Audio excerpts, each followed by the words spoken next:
Hello and welcome to the Health Bridge podcast. I'm your host, Holly B, and I welcome you back to this series that Andrea Marshall and I are doing on cognitive biases.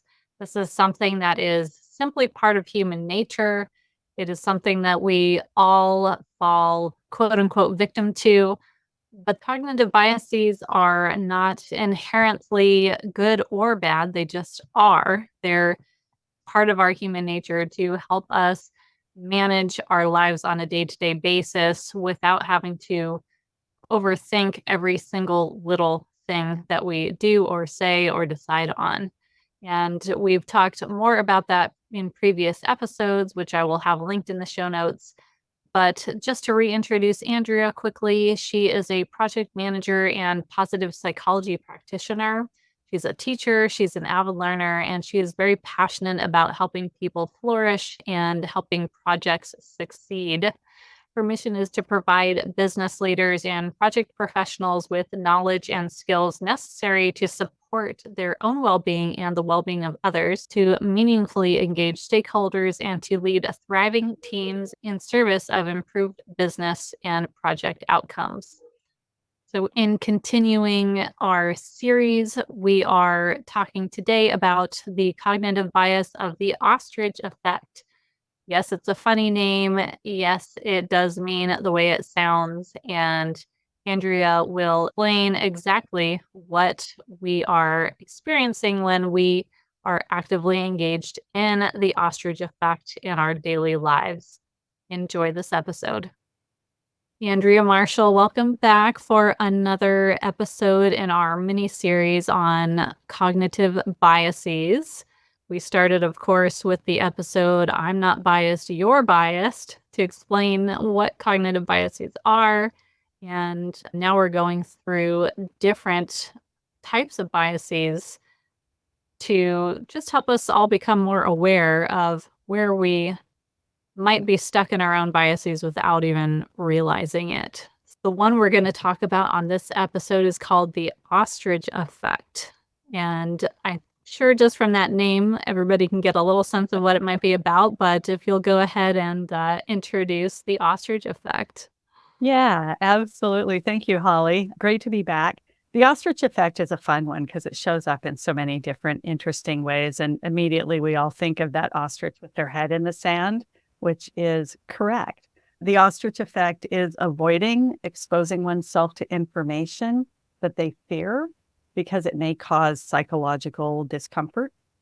I think the way that, when I think about the ostrich effect, probably the example that's the most significant for myself is when you're feeling like money's tight and the bills might be stacking up. And so you just don't open the mail because if you don't open it, maybe it's not real, or you don't check the bank balance. You're like, oh, I've been eating out far too often. And so we're going to just avoid the bank balance, even though we know that we should check it and make sure that everything's still good. With the ostrich effect, the challenge is that the avoidance can often make things worse. And so we may end up incurring costs that we might not have had to pay if we had gathered ourselves up and done the hard thing early on. And yeah, a fun one to chat about how it shows up, particularly in association with difficult decisions having to deal with our healthcare. Yes. And I think that we probably all know somebody who maybe was having some health issues, but just didn't want to pay attention to it because they didn't want to really know what was going on and put off the doctor's appointments too long and then had much more of a problem to tackle, right? Mm-hmm. It's certainly understandable. I find myself being much too busy these days to catch up on some just standard medical testing and stuff for age-related things that we're all supposed to do. And I am just making the assumption that they don't apply to me right now and that I'm perfectly fine because I don't really want to deal with it or deal with the chance that there might be something there that I have to manage. We all do it in one way or the other, right? there's a tooth that's nagging us, but we just don't have time to go to the dentist and have it looked at until it's impacted and we have to get a root canal, right? Or the financial ones are often financial issues are a really big one for this particular area. I used to run long distances and I would have this sort of like nagging pain in my foot. And I'd stretch it out and it would go away and everything seemed fine. And then one day I was out for a run and the pain shot through my foot and didn't stop. And which led me to a series of x-rays and ultimately to a specialist where I had to stop running for a year and a half to deal with this problem that I was having with my foot that was very much a repetitive motion disorder that I had just ignored until it became debilitating. And we do that. We do that a lot. We want to maintain a certain self-image. We want to feel good about ourselves. I'm fine. I'm sure it's nothing. It'll pass. That person that just, if we ignore it, it'll go away. Sadly, the price can be high and it can really be challenging. One of the things that can happen, and I think where it can affect us as a cognitive bias and in our decision making, is we may in fact encounter information that forces us to change what we believe to be true. And if I can just pretend it's not an issue, then I don't have to change the way I think. And I don't have to try to navigate the world in some new way. And perhaps you have such strong beliefs in your holistic lifestyle management of a diagnosis you already have, and you want to believe so strongly that this is the path, you are healing yourself, you're doing the work, everything's good. And so when you notice symptoms coming up, you tamp them down and you turn your head a little bit and you don't give it too much mind because you know that you're doing everything right. But sometimes we need additional help. And so ignoring those little taps of awareness that our body is trying to give you, these signals that there's still something off here, there's still something that we need to address here. That ostrich effect is it's keeping us from our healing, actually, because we're ignoring the signs that there's another way that we need to address this. Yeah. Our body has these early warning systems for us, right? Those little taps, these little early warning signs. Hey, something's wrong, whether it's a discomfort or a pain or whatever the case may be. Those little things can lead to big things. And it's not unusual. We can probably all, even outside of ourselves, think of someone that we knew who had something significant wrong, but they were like, oh, I'm sure it's fine. I'll drink this green juice and it'll be okay. The magical properties of my green smoothie. And even though it's not getting better, we can even convince ourselves that it is until it is almost a crisis level. And again, very much so, we mentioned this when we were talking about confirmation bias. The ostrich effect also tends to take strongest effect when the stakes are high, when we're under stress, when we're scared. Being afraid can often cause us to not want to know. And I'm sure you, Holly, as well as myself, I can think of friends who have said to me, I know I should go in and see someone, but I just don't want to know. I'm like, okay, what is the price of not knowing? Well, I can actually even use myself as an example. I mean, sometimes it's like there's so much going on that we're too overwhelmed to take on one more thing, right? So this is leading up to the lupus diagnosis, but a year or two prior, I was doing lots of testing, figuring out that I was in the autoimmune spectrum. just didn't know what yet. And I had a spot of hair loss on the top of my head, which I assumed I had treated it years prior as alopecia, gotten it treated by a dermatologist. Simple injections. Probably it was steroids. I don't know what they used, and it grew back. And so I was just like, I'll get to it. I'll get to it. I'll get to it. By the time I finally went to the dermatologist a couple of years later, yes, I did put it off for that long. It was not treatable as alopecia. It was not treatable. All my hair follicles had essentially died. They're no longer active. And it is what led to my lupus diagnosis. This is how I discovered for sure that I had lupus, actually. So it was perhaps a blessing in that sense. But now because I put it off so long, I can't treat the bald spot in any easy way. So that's just another example of putting something off because you just don't want to deal with it. It seems too overwhelming. So I'm just going to pretend it's not an issue for a while.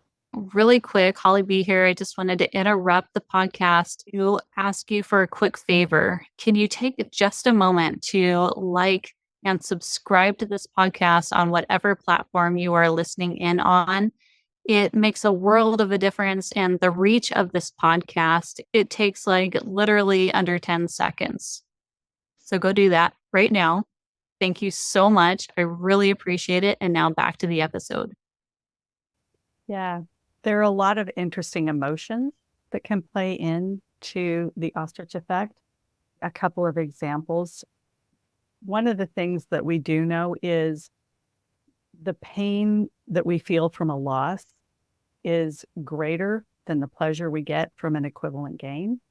If we lose $100 in whatever way, it's like, oh, can't believe I lost all that money.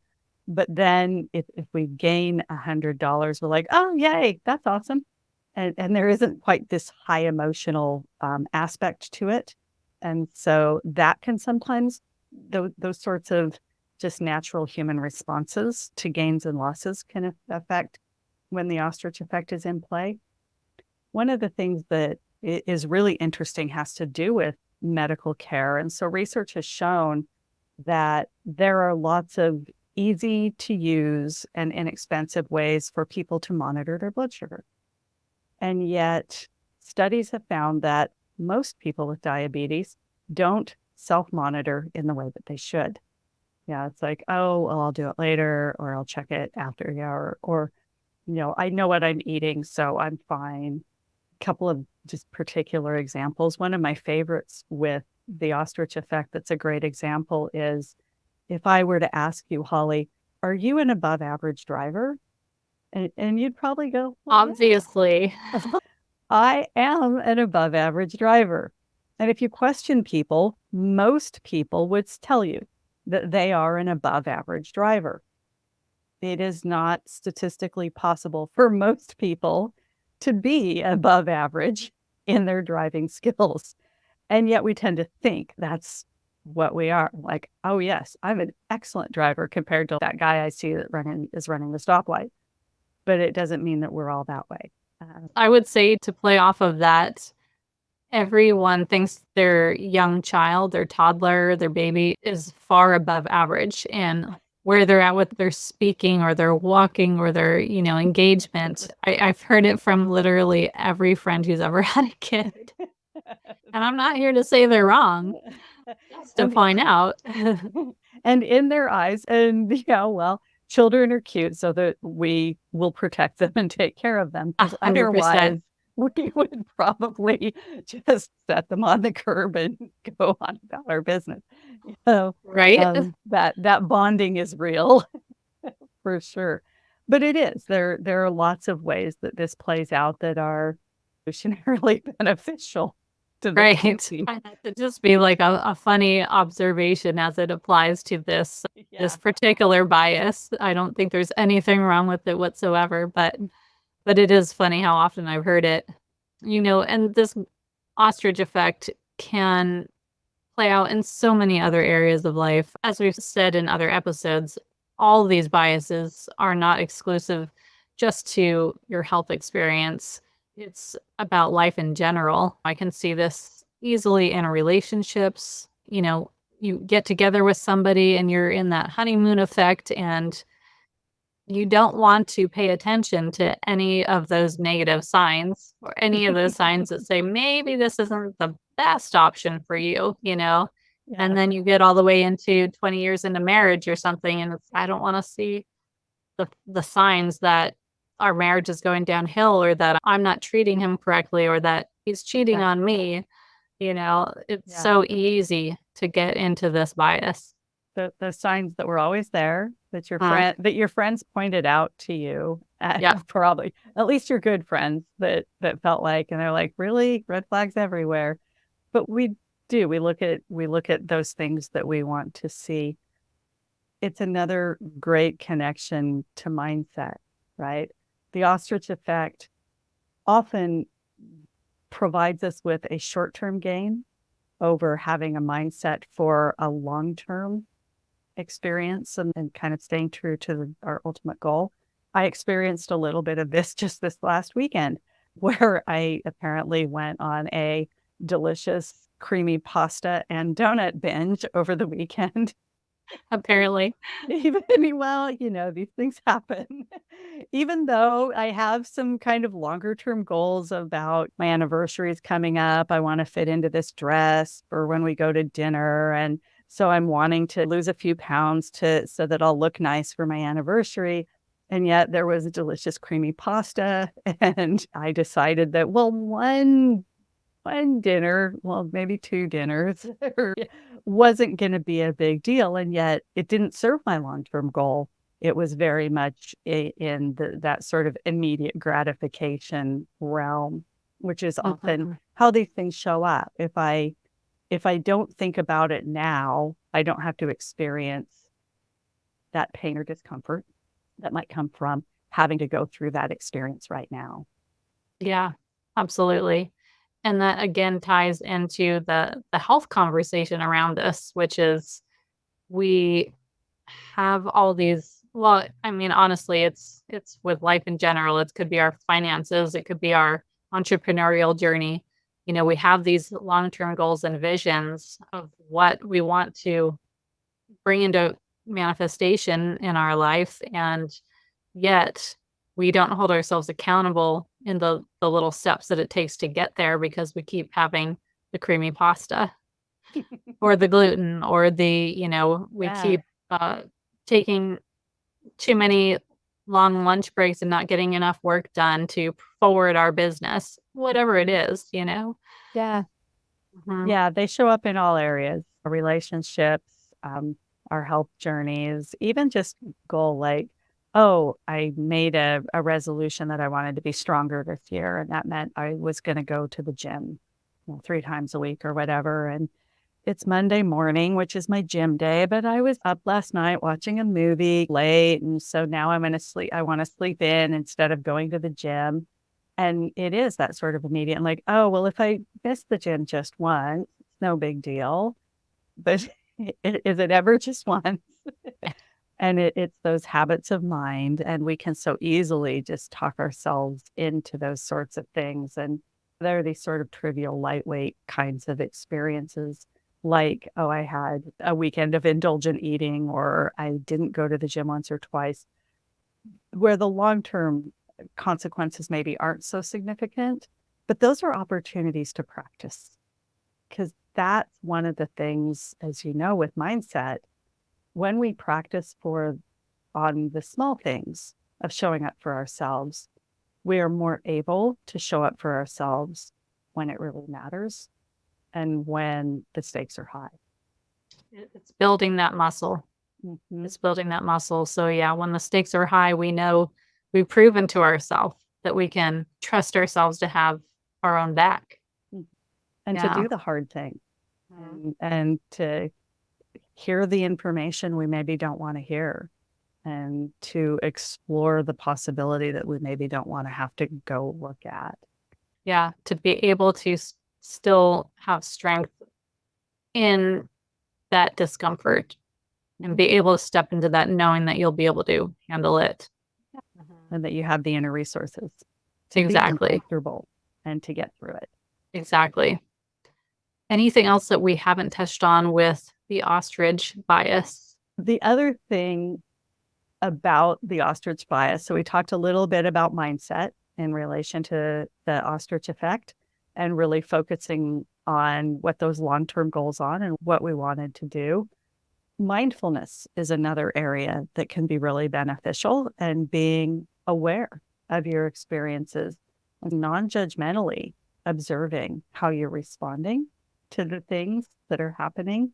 Notice, wow, I really keep putting off these appointments for these annual medical visits that I should be doing to commit to my well-being, and just having that awareness and noticing those habits in ourselves can start to help us move forward in ways that are more beneficial to our long-term health and well-being.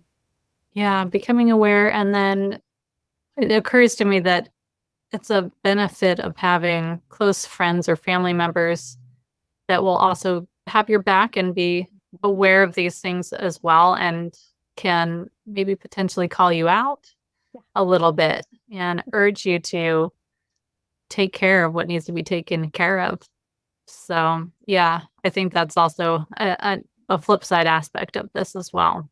And not being afraid of doing that for somebody that you care about too. Like I've had friends be like, we're at this age and I'm making sure all of my friends are making their appointments to check out blah, blah, blah.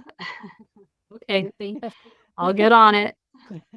One of my favorite phrases, we're at this age. We're at this age. Exactly. Thank you for the reminder. Have you gotten your colonoscopy yet? No, that's the one where I have my ostrich effect on in full blast. Anyhow, this was another fun conversation, Andrea. Thank you so much for sharing all of this with us. I hope that it opens our listeners' eyes just a little bit, helps them laugh at themselves a little bit as well, just like we've laughed at ourselves. And laughed at the funny little things we do, right? exactly. The funny aspects of human nature. That's all it is. So if we can have a little bit of fun with it and laugh at it and learn at the same time, yep, we're winning. Exactly. Thank you so much, Andrea. We will see you again on our next episode in this mini series. Sounds great, Holly. Thanks.